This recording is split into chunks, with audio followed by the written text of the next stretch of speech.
चलो आगे। हेलो दोस्तों, स्वागत है आपका हमारे यूट्यूब चैनल में। तो देखिए, पूर्वकालीन भारत में जो है चर्चा चल रही थी। कल हमने पढ़ाया था त्रिपुरी या कलचुरी या डाहल प्रदेश का चेदी राजवंश, और आज एक नया टॉपिक शुरू करना है और वो है दक्षिण भारत का राष्ट्रकूट वंश। तो देखिए, राष्ट्रकूट वंश के संस्थापक कौन थे? दंती दुर्ग थे। लेकिन दंती दुर्ग के कोई पुत्र नहीं था, तो उसने फिर अपने चाचा कृष्ण प्रथम को जो है अपना उत्तराधिकारी घोषित किया, और इन्हीं कृष्ण प्रथम ने एलोरा के मंदिर का निर्माण करवाया था। उसकी भी हम चर्चा करेंगे, कौन सा मंदिर है, किस गुफा में है। तो चलिए पहले तो जान लेते हैं कहाँ के थे, इनका जो है जीवन परिचय क्या था। तो देखिए, पहला पॉइंट लिखिए, राष्ट्रकूट का अर्थ होता है, देखो, राष्ट्र माने होता है प्रांत, राष्ट्र माने होता है प्रांत है, और कूट माने होता है पति। कूट का अर्थ होता है पति, यानी राष्ट्रकूट का अर्थ क्या हुआ? प्रांत पति भी कह सकते हैं, ठीक है, प्रांत पति भी कह सकते हैं। तो राष्ट्रकूट का अर्थ है प्रांत पति, ठीक है। अब देखिए, यदि संस्थापक की बात की जाए तो देखिए, इस वंश के संस्थापक हैं जिनका नाम है दंती दुर्ग। तो संस्थापक लिखिए दंती दुर्ग। फिर इनकी राजधानी लिखिए, राजधानी, प्रारंभिक राजधानी थी मयूर खिंदी है। उनकी पहली राजधानी थी मयूर खिंदी थी है, और बाद में जो है दूसरी राजधानी बनाई गई मान्यखेत को। दूसरी राजधानी बन रही है मान्यखेत। पहली राजधानी मयूर खिंदी, दूसरी राजधानी बना रहे हैं मान्यखेत को, ठीक है। अब देखिए, ये पूछा जाए इनका निवास स्थान यानी मूलतः कहाँ के निवासी थे, उनके मूलतः निवास स्थान, इनका ये मूलतः जो है महाराष्ट्र लट्टूर जिले के निवासी थे, ठीक है। लट्टूर महाराष्ट्र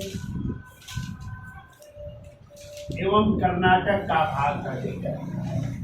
कर्नाटक का भी क्षेत्र था, वहां के रहने वाले थे, ठीक है। इनकी यदि पूछा जाए मातृभाषा क्या थी तो लिख लीजिए, इनकी मातृभाषा थी कन्नड़। क्या थी मातृभाषा? कन्नड़। और आप लोग अभी पढ़ेंगे कन्नड़ साहित्य के त्रिरत्न किसे माना जाता है? तो पंपा, पुन्ना और रन्ना को, ठीक है। ये कन्नड़ साहित्य के त्रिरत्न माने जाते हैं, पंपा, पुन्ना और रन्ना। चर्चा भी हम करेंगे उनकी भी। तो लिख लीजिए, मातृभाषा कन्नड़ थी।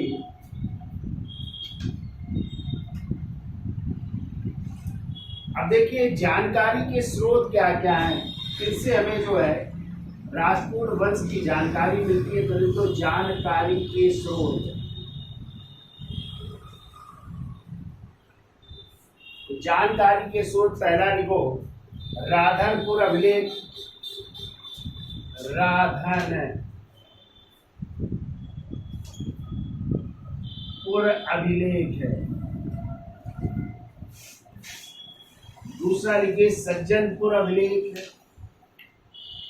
सज्जनपुर अभिलेख से जानकारी मिलती है। राधनपुर अभिलेख, फिर लिखिए सज्जनपुर अभिलेख, फिर को काम्बे अभिलेख, काम्बे अभिलेख, फिर लिखिए सांगली अभिलेख, सांगली अभिलेख से भी जानकारी प्राप्त होती है। इसके अलावा लिखिए देवली अभिलेख, देवल अभिलेख से भी हमें जानकारी प्राप्त होती है। इसके अलावा लिखिए एक रानी है, उनके भी अभिलेख से मिलती है। तो देखो, राष्ट्रकूट रानी शीला महादेवी का जेत वही अनुदान ताम्र पत्र। राष्ट्रकूट रानी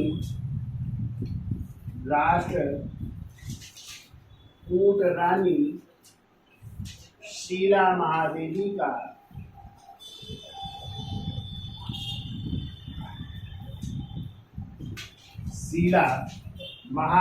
का चेत वही अनुदान ताम्र पत्र। चेत वही अनुदान ताम्र पत्र। तो इन जो है अभिलेखों से हमें जो है राष्ट्रकूट वंश के विषय में जानकारी प्राप्त होती है। अब देखिए, विशेष बात क्या है, तो विशेष में लिख लो, यहाँ पे लिख देते हैं विशेष। विशेष में लिखिए पहला पॉइंट, लिखो राष्ट्रकूट शासकों के राज्याभिषेक को, राष्ट्रकूट शासकों के राज्याभिषेक को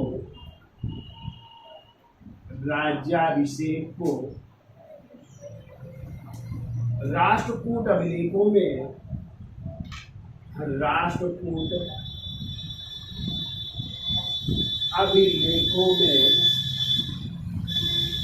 पटबंध संस्कार कहा जाता है। पटबंध संस्कार कहा जाता है। पटबंध संस्कार कहा जाता है, यानी जो राष्ट्रकूट राजाओं के राज्याभिषेक होते थे और राज्याभिषेक के समय जो संस्कार किया जाता था उसे राष्ट्रकूट अभिलेखों में कौन सा संस्कार कहते थे? पटबंध संस्कार कहते। ठीक है, अगला पॉइंट लिखिए विशेष में ही। देखो, दक्षिण भारत में, दूसरा पॉइंट लिखो, दक्षिण भारत में सर्वप्रथम नागरी लिपि का प्रयोग। दक्षिण भारत में सर्वप्रथम नागरी लिपि का प्रयोग, नागरी लिपि का प्रयोग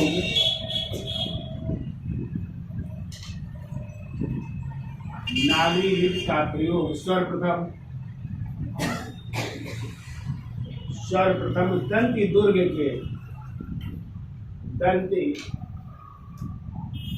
दुर्ग के सामंत गढ़ लेख 754 ईस्वी में मिलता है। सामंत गढ़ लेख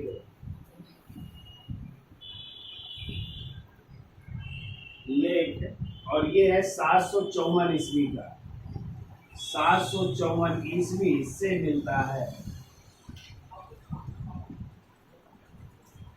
यानी इसमें भी जो है नागरी लिपि का प्रयोग किया गया है। किस अभिलेख में? दंतगढ़ के सामंतगढ़ अभिलेख में जो है उल्लेख मिलता है। ठीक है, अगला पॉइंट लिखो। देखो, राष्ट्रकूट मूलतः द्रविड़ किसान थे। राष्ट्रकूट मूलतः द्रविड़ किसान थे। द्रविड़ किसान थे, यानी द्रविड़ जाति के किसान थे और किसके सामंत के रूप में कार्य करते थे? चालुक्यों के। है तो देखो, द्रविड़ किसान थे जो बादामी के चालुक्य शासकों के अधीन, जो बादामी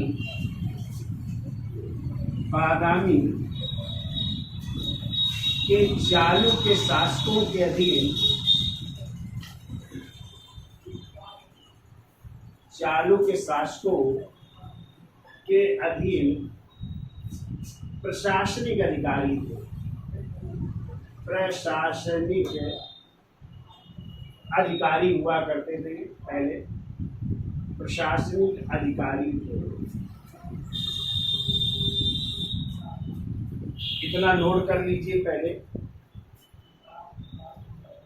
तो देखिए, राष्ट्रकूट का अर्थ होता है प्रांतपति। संस्थापक कौन है? दंती दुर्ग है, राजधानी पहली थी मयूर खिल्ली, बाद में जो है अमोघ वर्ष ने मानकीत को अपनी राजधानी बनाया था। मूलतः निवास स्थान कहाँ के रहने वाले थे? तो महाराष्ट्र के लट्टूर एवं कर्नाटक क्षेत्र के रहने वाले थे। इनकी मातृभाषा क्या थी? कन्नड़ थी। और इनके बारे में जानकारी हमें प्राप्त होती है राधनपुर अभिलेख से, सज्जनपुर अभिलेख से, तांबे अभिलेख से, शांगली अभिलेख से, देवल अभिलेख से और राष्ट्रकूट रानी शीला महादेवी के जेठ वही अनुदान ताम्रपत्र से मिलती है। विशेष बातें क्या हैं? तो राष्ट्रकूट शासकों के राज्याभिषेक को अभिलेखों में कौन सा संस्कार कहा जाता है? पट्टबंध संस्कार कहते हैं। सर्वप्रथम दक्षिण भारत में नागरी लिपि का प्रयोग भी राष्ट्रकूटों ने किया और इसके बारे में सर्वप्रथम जानकारी हमें मिलती है दंतदुर्ग के किस अभिलेख से? सामंतगढ़ लेख से, जो कब का है? 754 ईस्वी का है। फिर राष्ट्रकूट मूलतः जो है कौन से किसान थे? द्रविड़। ठीक है, दक्षिण भारत के किसान थे, द्रविड़ किसान कहलाते थे। जो किस शासकों के अधीन शासन करते थे? तो बादामी के जो चालुक्य शासक थे उन्हीं के अधीन ये प्रशासनिक अधिकारी हुआ करते थे। अब देखो किसके समय ये अपने को स्वतंत्र कर रहे हैं, तो पहले तो इसका स्क्रीनशॉट ले लो, फिर आगे चलते हैं। तो देखिए, अब राष्ट्रकूट वंश की स्थापना कौन कर रहा है? तो देखिए, बादामी के चालुक्य शासक, बादामी के चालुक्य शासक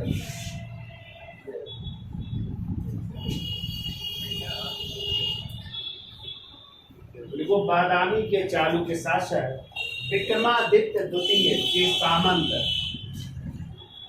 विक्रमादित्य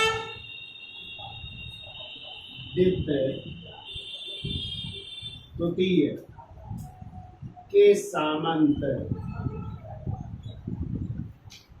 सामंत दंती दुर्ग ने, सामंत दंती दुर्ग ने 752 ईस्वी में, 752 ईस्वी में अपने स्वामी को पराजित किया। अपने स्वामी को पराजित कर, या विक्रमादित्य द्वितीय को पराजित कर राष्ट्रकूट वंश की स्थापना, राष्ट्रकूट वंश की स्थापना। तो इस तरह दंतदुर्ग ने 752 ईस्वी में विक्रमादित्य द्वितीय को पराजित किया और इस वंश की स्थापना की। ठीक है, तो हेडिंग डाल लीजिए पहला, दंतदुर्ग, दंतदुर्ग। इनका टाइम लिख लो,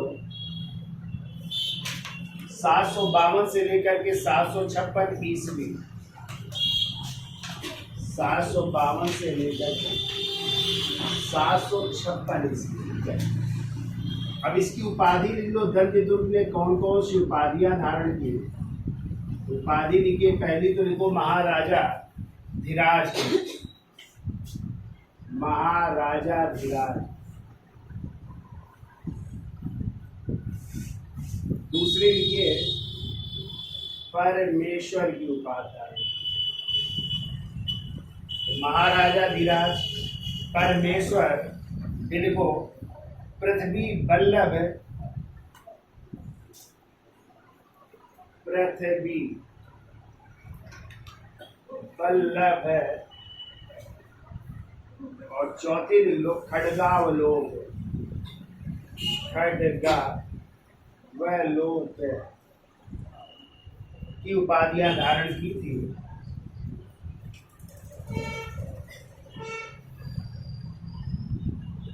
तो ये दोनों उपाधियां विक्रमादित्य द्वितीय ने दी, उनके शासक थे विक्रमादित्य द्वितीय द्वारा सिंध में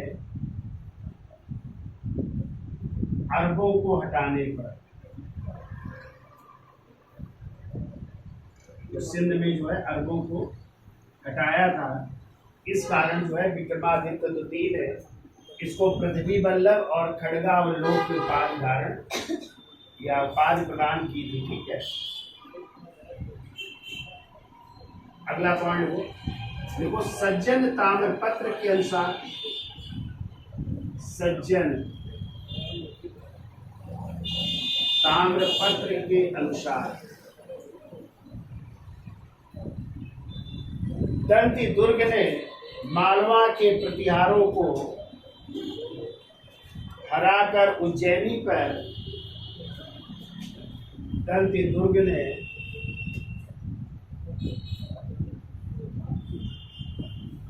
मालवा के परमारों को पराजित कर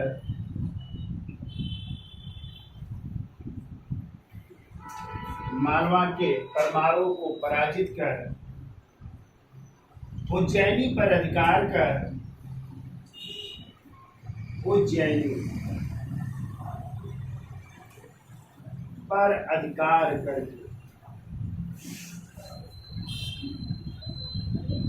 करके हिरण्य गर्भधान, हिरण्य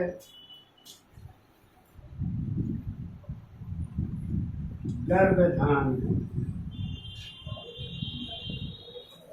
या इसी कहते तुला पुरुष दान, तुला पुरुष दान नामक यज्ञ, नामक यज्ञ करवाया था। ये यज्ञ है हिरण्य गर्भदान या तुला पुरुष दान नामक यज्ञ करवाया था, जहां प्रतिहारों ने द्वारपाल का काम किया था, जहां प्रतिहारों ने द्वारपाल का कार्य किया था, द्वारपाल का कार्य किया था, यानी द्वारपाल का मतलब सुरक्षा का कार्य किया था प्रतिहारों ने। फिर को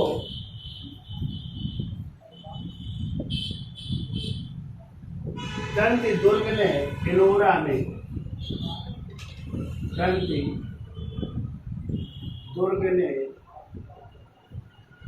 एलोरा, एलोरा पड़ता है औरंगाबाद महाराष्ट्र में, औरंगाबाद महाराष्ट्र। देखो दंती दुर्ग ने एलोरा में, औरंगाबाद महाराष्ट्र में दशावतार मंदिर का, दशावतार मंदिर का निर्माण करवाया, दशावतार मंदिर का निर्माण करवाया था। याद हो जाएगा भाई। तो दंती दुर्ग इस वंश के संस्थापक हैं, 752 से 56 है। तो उन्होंने जो है बादामी के चालुक्य शासक किसको, विक्रमादित्य को पराजित करके जो है राजपूत वंश की स्थापना की, जो विक्रमादित्य का सामंत भी था। ठीक है, कौन कौन सी उपाधियां धारण की, महाराजाधिराज की, परमेश्वर की, पृथ्वी बल्लभ की और खड्गावलोक की उपाधि। ये दोनों उपाधियां जो है उनको विक्रमादित्य द्वारा प्राप्त हुई।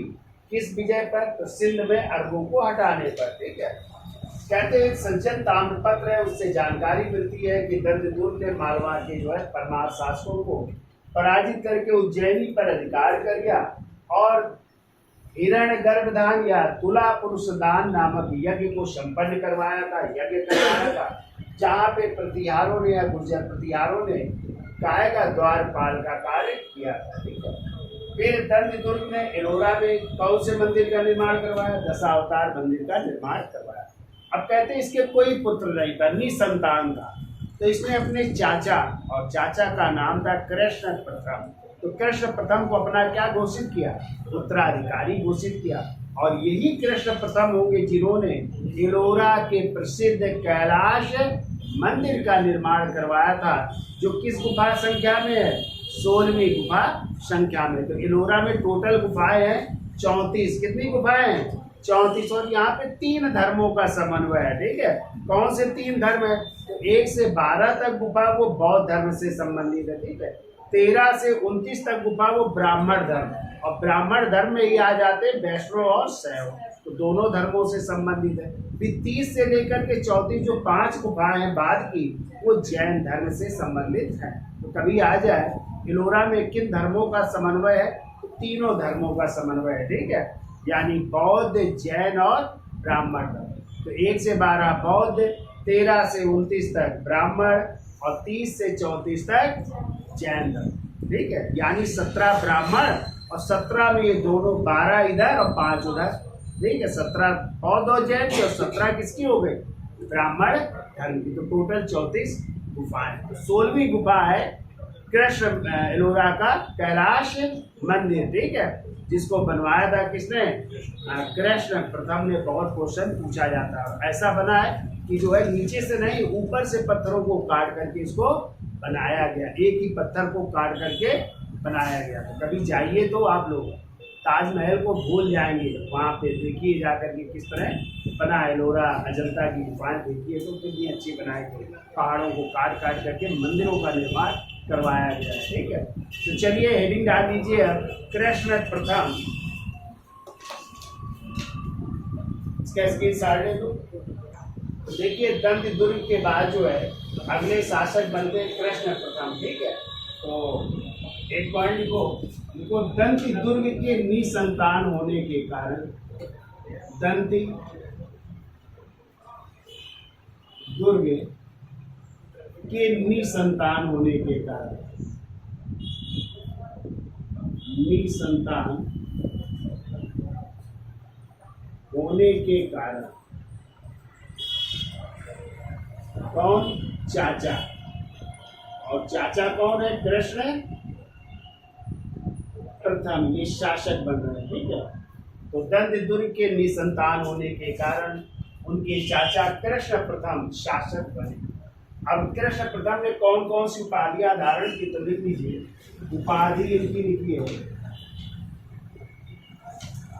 पहली उपाधि लिखिए शुभ तुंग की, शुभ तुंग की उपाधि धारण की। दूसरी उपाधि अकाल वर्ष की, दूसरी उपाधि लिखिए अकाल वर्ष, अकाल वर्ष की उपाधि धारण करना, ठीक है। शुभ तुंग और अकाल वर्ष। देखो कृष्ण प्रथम ने बादामी के चालुक्य शासक, कृष्ण प्रथम ने बादामी के चालुक्य शासक, बादामी के चालुक्य शासक, और इस समय है शासक कीर्तिवर्मन द्वितीय है। बादामी के चालुक्य शासक कीर्तिवर्मन द्वितीय को पराजित कर उसके साम्राज्य को मिला लिया। कीर्तिवर्मन द्वितीय को पराजित करना, उसके साम्राज्य को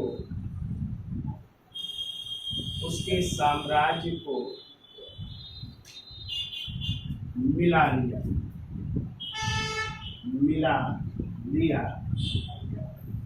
और कौन सी उपाधियां धारण की, देखो, और शुभ तुंग और अकाल वर्ष की उपाधि धारण, इसी उपलक्ष्य में उसने ये उपाधियां धारण की है। और शुभ तुंग एवं अकाल वर्ष की उपाधियां धारण की।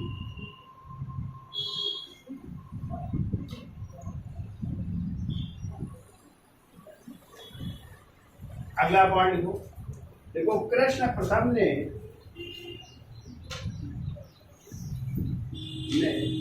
वेंगी के चालुक्य शासक, वेंगी के चालुक्य शासक,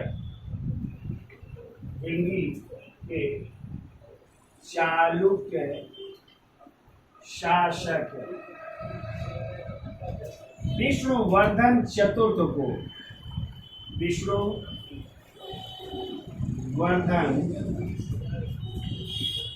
चतुर्थ को पराजित करके, विष्णुवर्धन चतुर्थ को पराजित करके, ऐसा कर लो, पराजित किया, विष्णुवर्धन चतुर्थ को पराजित किया और विष्णुवर्धन ने अपनी पुत्री का विवाह, और विष्णुवर्धन ने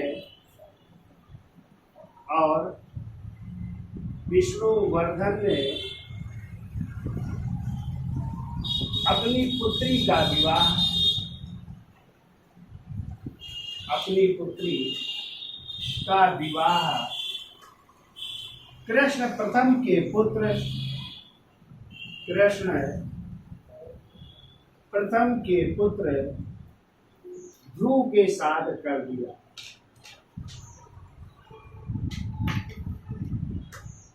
ध्रुव के साथ कर दिया। तो कृष्ण प्रथम का बेटा था ध्रुव, और आप लोग पढ़ेंगे कि त्रिकोणात्मक संघर्ष में भी भाग लेगा ना ध्रुव, वही है कन्नौज के त्रिकोणात्मक संघर्ष में।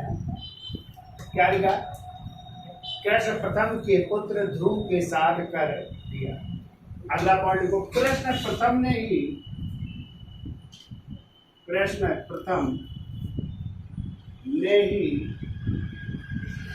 एलोरा के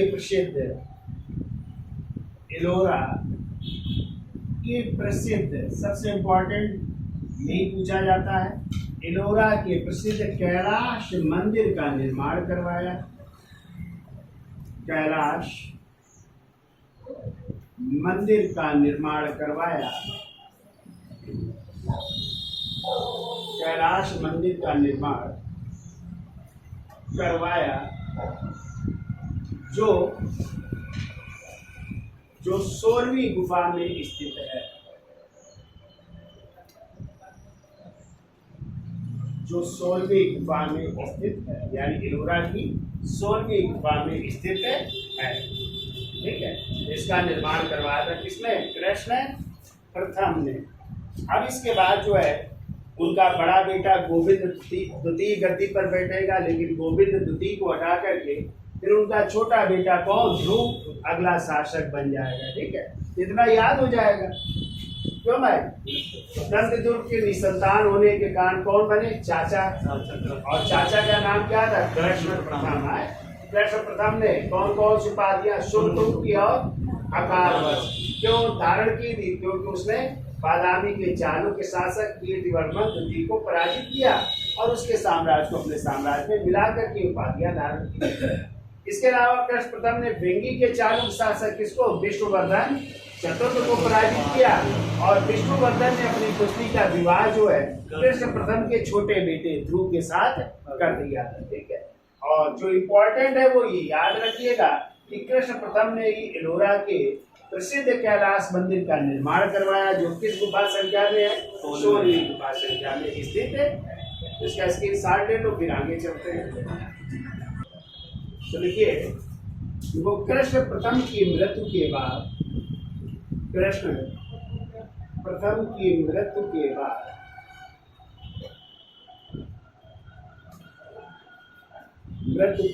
बड़ा पुत्र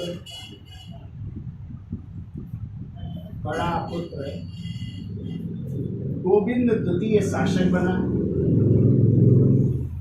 गोविंद द्वितीय शासक बना, किंतु कुछ समय बाद छोटे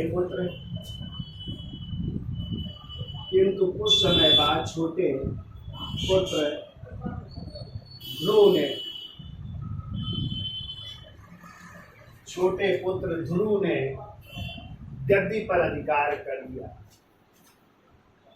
ध्रुव ने गद्दी पर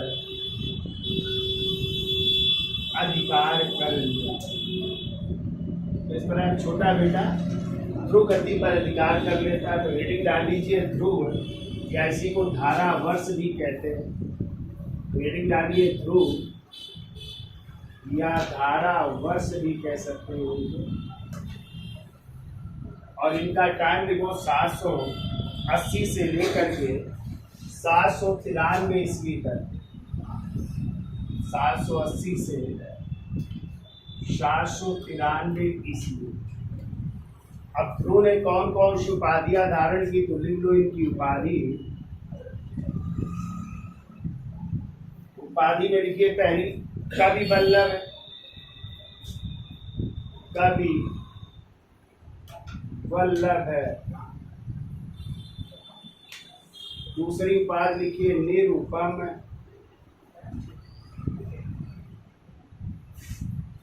दूसरी उपाधि लिख दो निरुपम है। और तीसरी उपाधि जो इनको नाम से जाना जाता है, धारा वर्ष के नाम से भी जाना जाता है। तो धारा वर्ष उपाधि भी धारण की, ठीक है। देखिए पहला पॉइंट देखो, ध्रुव पहला राष्ट्रकूट शासक था। ध्रुव पहला राष्ट्रकूट शासक था जिसने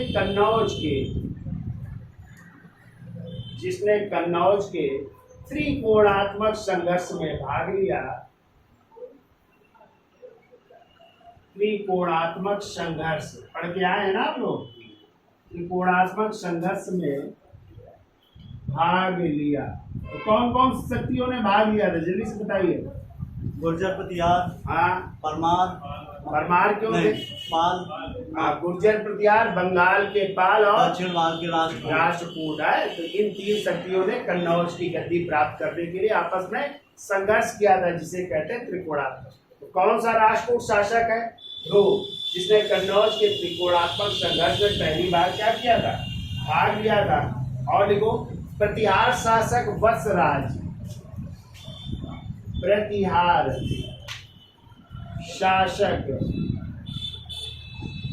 वत्सराज एवं पाल शासक धर्मपाल। पाल शासक कौन है? धर्मपाल। पाल शासक धर्मपाल को पराजित किया। तो दोनों को पराजित कर रहा है। धर्मपाल को पराजित किया। इस त्रिकोणात्मक संघर्ष में ध्रुव भाग लेता है और उसने प्रतिहार शासक वत्सराज और बंगाल के पाल शासक किसको? धर्मपाल को पराजित किया था, ठीक है। अगला पॉइंट को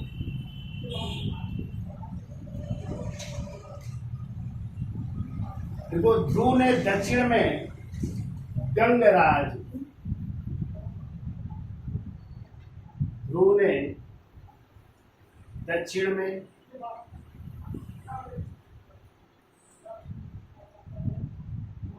गंगराज एवं कांची के पल्लव नरेश को पराजित किया। एवं कांची के पल्लव शासक को, कांची के पल्लव शासक को पराजित किया। पल्लव शासकों को भी पराजित कर रहा है। और इसने लिख लो, और इसका एक अभिलेख पडक्कल से मिलता है। और ध्रुव का एक अभिलेख पडक्कल से भी मिलता है।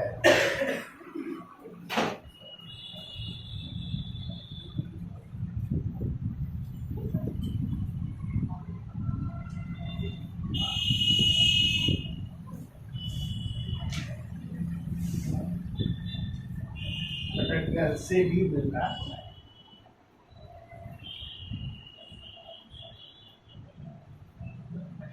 तो ये है ध्रुव की कहानी है, याद हो जाएगी।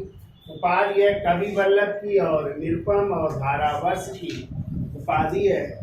और यही पहला शासक है जिसने कन्नौज के त्रिकोणात्मक संघर्ष में भाग लिया। प्रतिहार शासक वत्सराज और पाल शासक धर्मपाल को पराजित किया। दक्षिण में गंगराज और पल्लव शासकों को पराजित किया। और ध्रुव का एक अभिलेख कहाँ से मिला है? पटक्कल से भी मिला है। ठीक है, अब ध्रुव के बाद जो है अगला शासक बन रहा है, उसका नाम है गोविंद तृतीय। तो इसका स्क्रीनशॉट है, तो आगे चलते हैं। तो देखिए ध्रुव के बाद जो अगला शासक बन रहा है गोविंद तृतीय। टाइम है 793 से 814 ईस्वी। इसका उपनाम था, लिखिए उपनाम था जगत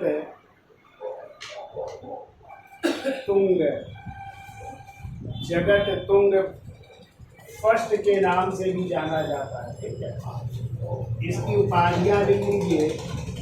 उपाधियां कौन कौन सी हैं? पहली उपाधि लिखिए, इसकी है प्रभूत वर्ष की। प्रभूत वर्ष की उपाधि है। दूसरी उपाधि लिखिए पृथ्वी वल्लभ की उपाधि है। पृथ्वी वल्लभ की उपाधि है। और तीसरी उपाधि लिख लीजिए श्री वल्लभ की है। श्री वल्लभ की उपाधि है। तो प्रभूत वर्ष, पृथ्वी वल्लभ और श्री वल्लभ की उपाधि। इसके अभिलेख लिख लीजिए, कौन कौन से अभिलेख है और कब के हैं ये है। तो देखिए अभिलेख, तो शक संवत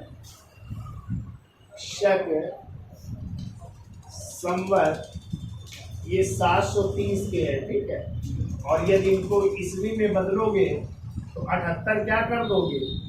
जोड़ दोगे, तो क्या आ जाएगा? 8 7 3 10 0 808 है। ईस्वी के भी है, तो इस तरह निकाला जाता है। तो शक संवत 730 है, तो उसमें 78 क्या कर देंगे? प्लस कर देंगे, तो क्या आ जाएगा ईस्वी में? 808 ईस्वी में है। ठीक है, और वो कौन कौन से? तो देखो पहला है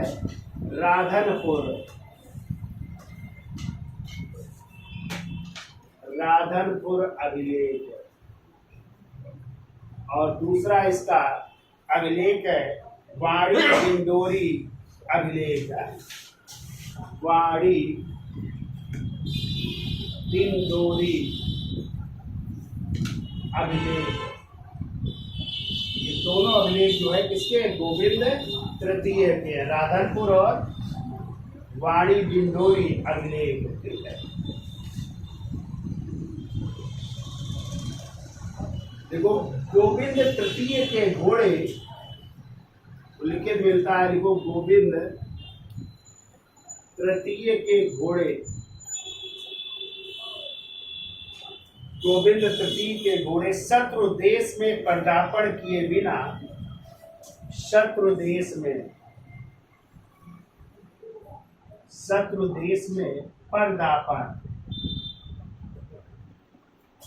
किए बिना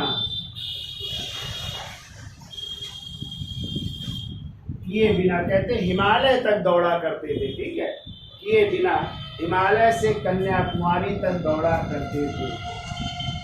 इतना बड़ा साम्राज्य था, हिमालय से कन्याकुमारी तक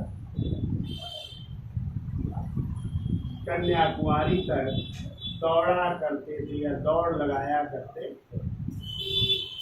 ठीक है, तो साम्राज्य विस्तृत था इसका, यानी बिना शत्रु देशों में आक्रमण किए बिना जो है उसके घोड़े कहाँ से कहाँ तक? हिमालय से कन्याकुमारी तक दौड़ सकते थे। ठीक है,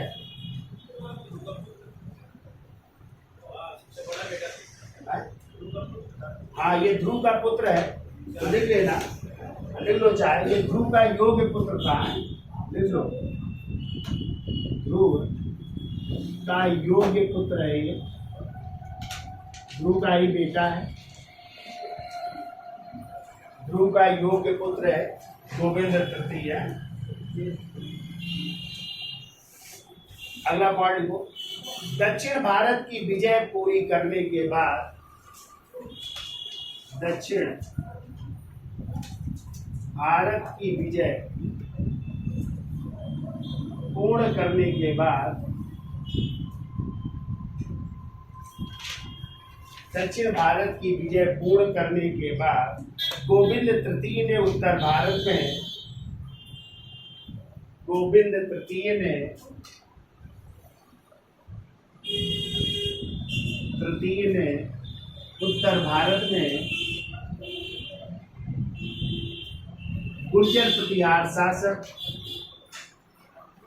उत्तर भारत में गुर्जर प्रतिहार शासक नागभट्ट द्वितीय को पराजित किया। नागभट्ट द्वितीय को पराजित किया था, नागभट्ट द्वितीय को पराजित किया तथा धर्मपाल और कन्नौज के राजा तथा धर्मपाल और कन्नौज के राजा, धर्मपाल और कन्नौज के राजा चक्रायुध को, कन्नौज के राजा चक्रायुध को आत्मसमर्पण के लिए बाध्य किया। आत्मसमर्पण के लिए बाध्य किया, यानी इन्होंने भी आत्मसमर्पण कर दिया था। किसके सामने? गोविंद तृतीय के सामने। अगला पॉइंट को देखो, राधनपुर लेख में इसकी तुलना, राधनपुर लेख में इसकी तुलना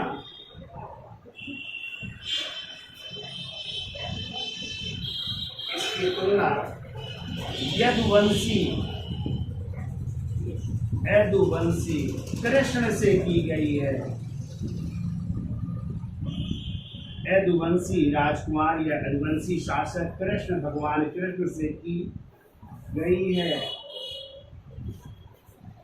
तो यदुवंशी कृष्ण से की गई है। बिल्कुल इतिहासकार अल्तेकर महोदय ने, इतिहासकार अल्तेकर महोदय ने गोविंद तृतीय को सर्वाधिक योग्य शासक माना है। गोविंद तृतीय को सर्वाधिक योग्य शासक माना है। किसने माना है? अल्तेकर महोदय ने। ठीक है, गोविंद तृतीय को सर्वाधिक योग्य शासक माना है। इसका स्क्रीनशॉट ले लो। इसके बाद अगले शासक है अमोघ वर्ष। तो देखिए, गोविंद तृतीय के बाद जो है उनका पुत्र अगला शासक बनता है, जिसका नाम है अमोघ वर्ष 814 से 878 ईस्वी। ठीक है, अमोघ वर्ष का देखिए मूल नाम क्या था? तो देखिए मूल नाम था सर्व या सर्वा, सर्व या सर्वा नाम था। उपाधियां कौन कौन सी हैं? उपाधि लिख लो इसकी, वीर नारायण, वीर नारायण। दूसरी उपाधि लिखो नृपतुंग की उपाधि है, नृपतुंग। तीसरी उपाधि लिखिए इसकी अतिशय, धवल की है अतिशय, धवल उपाधि है।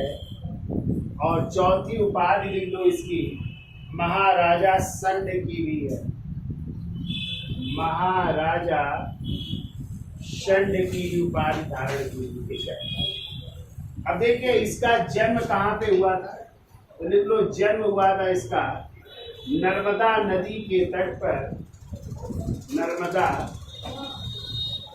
नदी के तट पर श्री विजय भवन, श्री विजय भवन में, श्री विजय भवन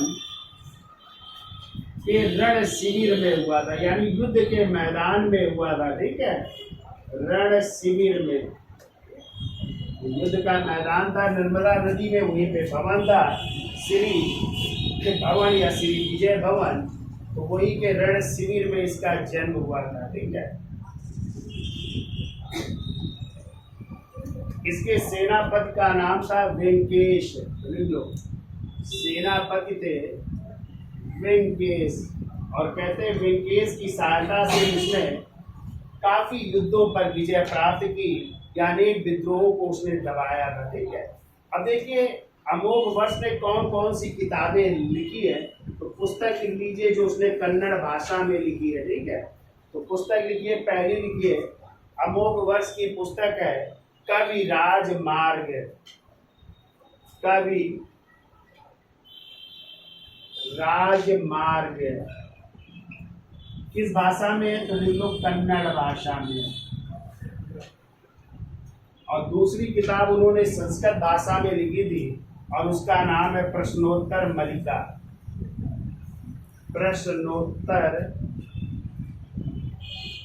मलिका, या इसी को रत्न मलिका भी कह देते हैं। ठीक है, रत्न मलिका, और इसकी रचना जो है उन्होंने संस्कृत भाषा में की। ये संस्कृत भाषा में है, रत्न मलिका या प्रश्नोत्तर मलिका।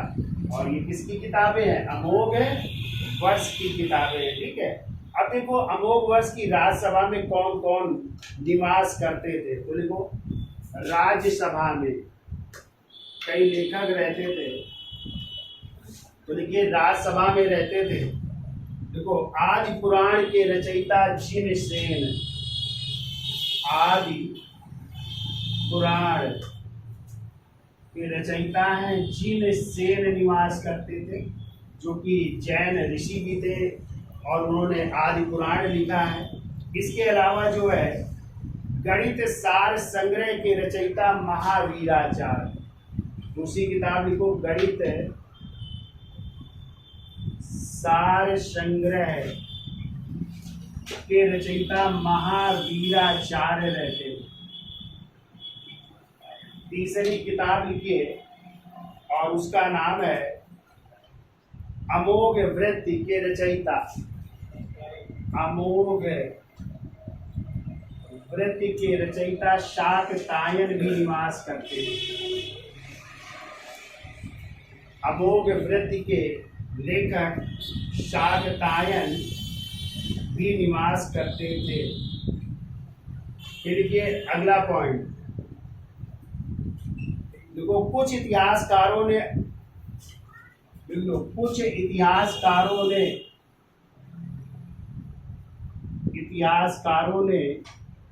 अमोघ वर्ष को दक्षिण भारत का अशोक कहा है। ये भी याद रखिएगा, दक्षिण भारत का अशोक भी कहा जाता है अमोघ वर्ष को। ठीक है, लेकिन कुछ इतिहासकारों ने अमोघ वर्ष को दक्षिण भारत का अशोक भी कहा है। फिर लिख लो अमोघ वर्ष की तुलना, अमोघ वर्ष की तुलना शिवी कामादभीची जैसे पौराणिक व्यक्तियों से की जाती है। शिवी कामादभीची जैसे पौराणिक व्यक्तियों से की जाती है। देखिए अमोघ वर्ष की तुलना शिवी एवं दधीची जैसे पौराणिक व्यक्तियों से की जाती है। मेरे को अरब यात्री सुलेमान, अरब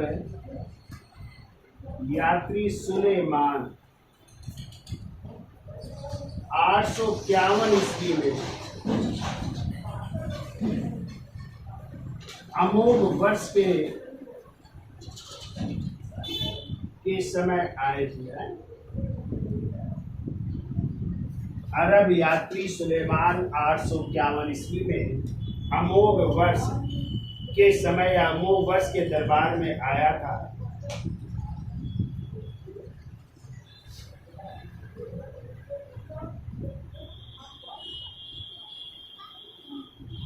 अगला पॉइंट को, अमोघ वर्ष चैन होते हुए भी, अमोघ वर्ष चैन होते हुए भी महालक्ष्मी का भक्त था। जैन होते हुए भी महालक्ष्मी का भक्त था, और कहते उसने अपनी एक अंगुली काट करके देवी के चरणों में समर्पित कर दी थी। ठीक है, तो देखो अमोघ वर्ष जैन होते हुए भी महालक्ष्मी का भक्त था, और उसने देवी को अपने बाएं हाथ की उंगली चढ़ा दी थी, और उसने देवी को अपने बाएं हाथ की अंगुली चढ़ा दी थी, बाएं हाथ की अंगुली चढ़ा दी थी, अंगुली भी देवी को चढ़ा दी थी। ऐसा ये शासक था। ठीक है, ये देखो मान्यखेत नगर का निर्माण कराया। मान्यखेत नगर का निर्माण कराया, जिसे कहते हैं इंद्र की नगरी से भी सुंदर कहा जाता है। ठीक है, कि जो इंद्र की नगरी थी ना, उससे भी सुंदर था ये। तो देखो मान्यखेत नगर का निर्माण कराया।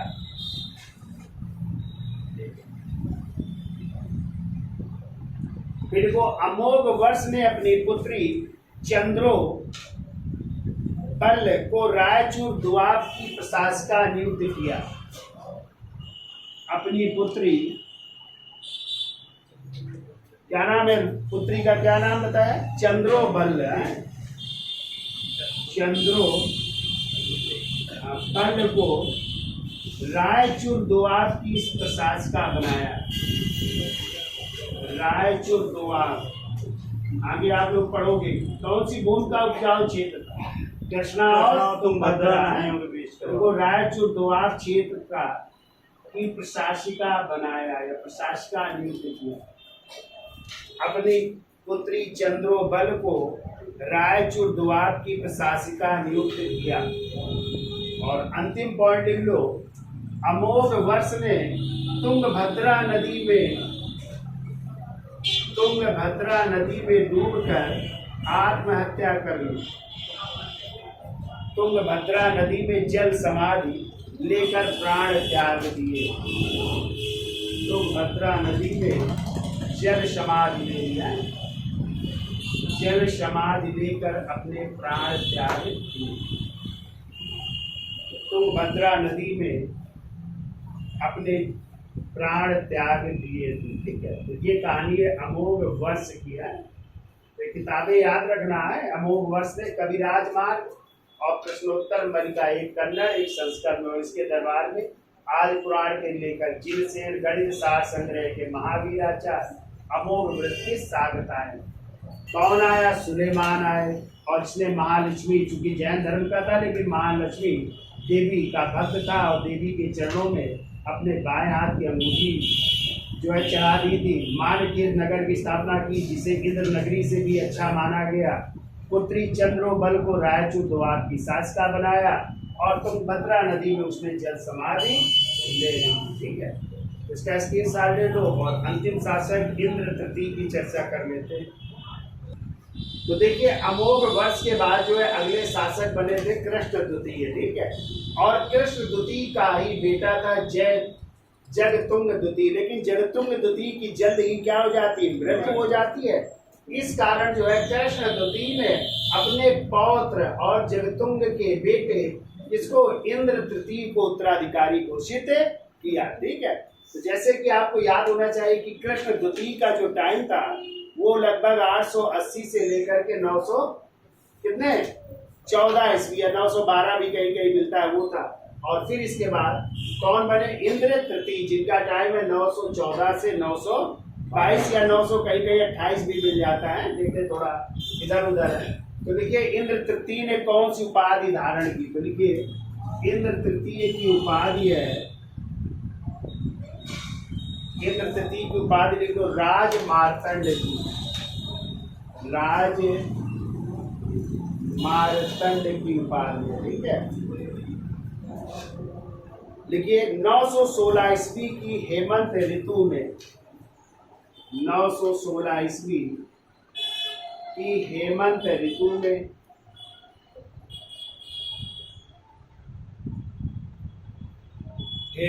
ऋतु में भोपाल झांसी कालपी मार्ग होते हुए भोपाल झांसी और कालपी मार्ग होते हुए कालपी मार्ग होते हुए प्रतिहार शासक महिपाल प्रथम को पराजित किया। प्रतिहार शासक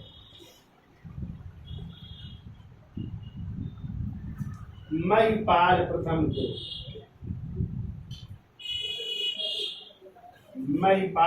को पराजित किया और पहली बार कन्नौज पर अधिकार किया। महिपाल प्रथम को पराजित किया और पहली बार कन्नौज पर अधिकार किया। कन्नौज पर अधिकार कर रहा है, कन्नौज पर अधिकार किया। फिर को इसके शासनकाल में ही अरब यात्री अल मसूदी भारत आया। अरब यात्री आ रहा है, अल मसूदी भारत आया और अल मसूदी को ही भारतीय मानसून का क्या मानते हैं? जनक मानते हैं। ठीक है, देखो अरब यात्री अल मसूदी भारत आया और इसने इस वंश के शासकों को बलहारा, इस वंश के शासकों को बलहारा या बलराज कहा है। इस वंश के शासकों को बलहारा या बलराज कहा है। ठीक है, अब इसके बाद देखिए अगले शासक बने कृष्ण तृतीय। हेडिंग डाल दीजिए कृष्ण तृतीय। टाइम लिख लो 939 से 967।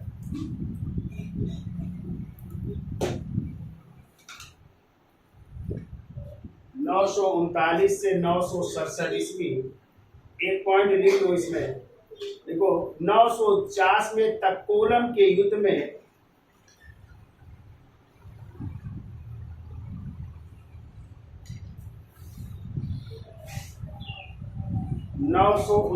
ईस्वी में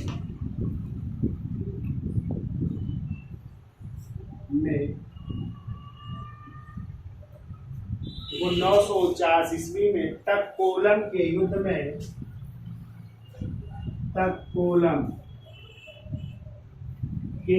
में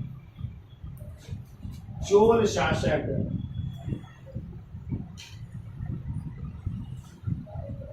शासक परांतक प्रथम को पराजित किया। परांतक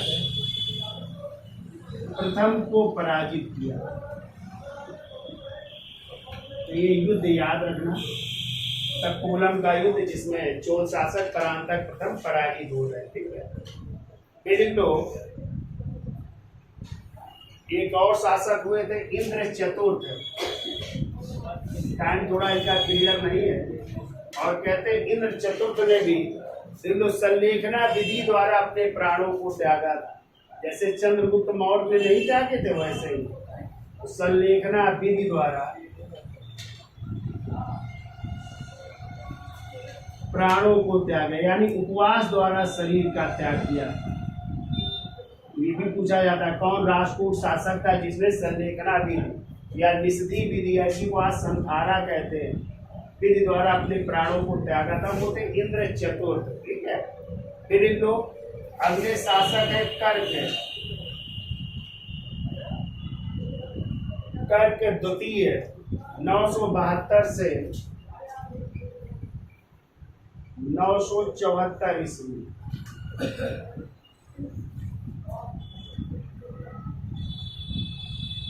तो देखो 10वीं शताब्दी में मालवा के परमाणु में, 10वीं शताब्दी में मालवा के परमारों ने मान्य खेत पर अधिकार कर लिया। परमारों ने मान्य खेत पर अधिकार कर लिया। मान्य खेत पर अधिकार कर लिया तो कह सकते हैं ये अंतिम शासक है। और इसी के समय मालवा के परमारों ने राजधानी मान्य खेत पर अधिकार कर लिया। तो ये थे राजपूत वंश दक्षिण भारत के। अब इसके बाद हम नया टॉपिक शुरू करेंगे और वो होगा कल्याणी का चालुक्य वंश। तो आज के लिए इतना रखते हैं। धन्यवाद।